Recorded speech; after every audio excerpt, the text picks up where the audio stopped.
What is going on YouTube? It's your boy Hawk, and I got a gameplay for you guys on the again. This is episode part 2 of my most hated map. I hate Carrier. I always don't vote for it whenever it shows up. And this gameplay, I'm using some of the higher kill streaks. Got the VTOL and the Lodestar. And I want to talk to you guys very briefly about starting a YouTube channel. So this is going to be like just a breakdown for you guys. Getting down, sorry. This is gonna be a little bit of a breakdown for you guys, what you should get, what you should be thinking about when you're gonna start a channel. So first of all, people that get into YouTube for the money, you're not gonna be making money right away when you start doing YouTube. If that's solely what you're going to be doing it for, you will be disappointed in the amount of money that you're earning within the first maybe 6 months to a year, maybe longer than that. So you have to keep that in mind. You have to keep in mind that the equipment and certain things that you're going to be needing are not cheap. So you're going to have to plan accordingly, plan your budget. Maybe you get some of the items as a gifts. And I'm just going to give you guys a breakdown of what I use, and as well, in detail, I have not the cost, but the total cost of all the stuff that I paid for and what I use is on my main channel page. So once you go to the main channel, click on the right side where it says to click for more, and there will be a lot of details of the stuff that I use, and but I'll talk about some stuff as well. So the number one thing you need is a decent capture card.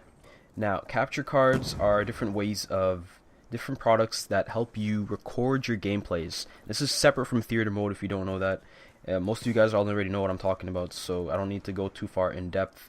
And there are many ones out there at this point in time, and there will be new ones come out hopefully that are more user friendly and more, easy to edit and such. But the one that I use and the one that I really appreciate is the AverMedia Game Capture HD.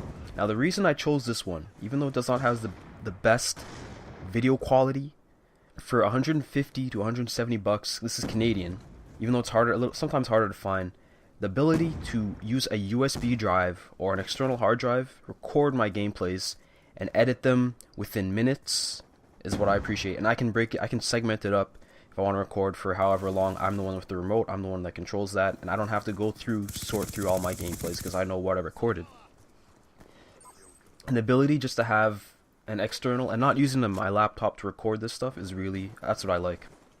Because some of these, the Elgatos and such, you need a really powerful PC, otherwise it'll slow down your computer to a standstill. So that's why I think the AverMedia is really, really good. Maybe when the new consoles come out, I might have to upgrade my game capture methods, but at this point in time, for the PS3, I like the AverMedia, and I'm going to stick with it. And in terms of the quality, it's really good for the price, and the ability to use maybe a 16 gig hard drive, record maybe 5 or 6 good games, put them on your computer and just edit them right away. That seems more appealing to me than having to go through like a 5 gigabyte file with Elgato and other stuff. So let's move on to the editing software. Now, a program that I used before, and these are actually pretty cheap programs, and I paid for them. I didn't download them didn't download them or pirate, like Sony Vegas, whatever. So what I actually paid for was a $50 product, which was Sony Vegas Movie Studio HD. It was only 50 something bucks, 60 bucks, and for me, it has all the features that I need, including color correction and whatever that I can add to the videos to make them really brighten up the colors and such, and add my watermarks. And I don't really use too much pictures and stuff in my videos, but yeah, that's a decent editing program.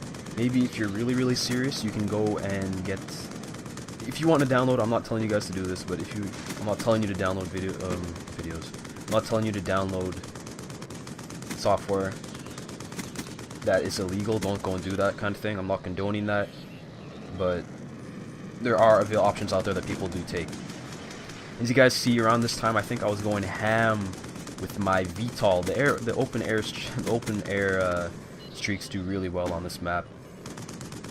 And so just briefly, I'm sorry, I'm getting off track a little bit. I just got to update you guys about that.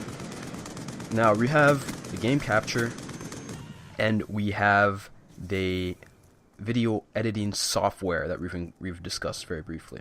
And these are the ones that I use. And so far, we're probably sitting at around maybe $200 or so. This is assuming 200, maybe 225, assuming that you already have your console.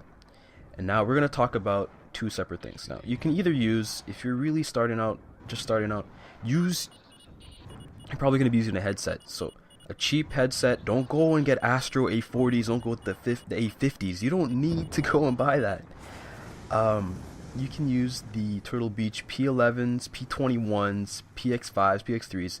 Just use any kind of headset early on that has a decent quality. You don't have to go and buy the Blue Yeti or such USB microphones right away. If you have professional audio microphones, you can use those. But early on, just use a headset. If you're really serious, you can move up to maybe the SnowBall, maybe the Yeti. And what I use right now is the Blue SnowBall. It was around 80 something bucks on Amazon, and I love it. The only thing that I have problems with is that sometimes it doesn't register when I plug it into Audacity, and that segues very nicely into audio or commentary editing programs. Now everyone, like 90% of the commentators on YouTube, they use Audacity. Why? Because it's free. Why? Because it's very simple. The user face is very simple, and you can edit and cut out your coughs, like you can cut out your sneezes, you can cut out most of the things in the commentaries, and it's a decent program, and you don't have to pay $50 or $20, and it's not illegal to download it. So that's a program that I use and a lot of commentators use, and this is something for maybe the PS4 guys and developers and the Xbox 720 developers and the Steam box. If you guys can make a console that lets me use my headset to do a live commentary, that's probably the console I will be picking up first, so I don't have to do my editing at the same time, and I can do live commentaries on the fly, on the go, and it would take half the time that it takes me to make videos. Maybe that'd be a good idea for you guys to, hook us up with that. So we've covered, very briefly, I'm just going back over things again, we've covered the editing software, the game capture, what kind of headset or what kind of microphone you should be using, and as well the audio editing software.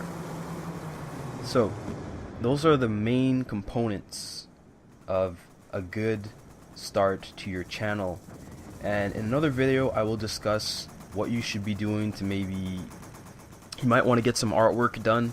There are hundreds of graphic designers on YouTube, and I'll cover a few of those guys later on. You can network with them, give them send some business their way, and start making. You have to have a vision of what you're gonna do graphically, but don't worry about custom thumbnails right now. I myself don't even have partnerships, so I don't have custom thumbnails to worry about. But so this is a very quick video. I'll probably be doing a part 2 and part 3 on graphics, and as well a few other things, and starting a channel. I will talk to you guys later. I hope you learned a lot, and start a YouTube channel. Go and do it if you want to do it. This is a good start. I'll talk to you guys later.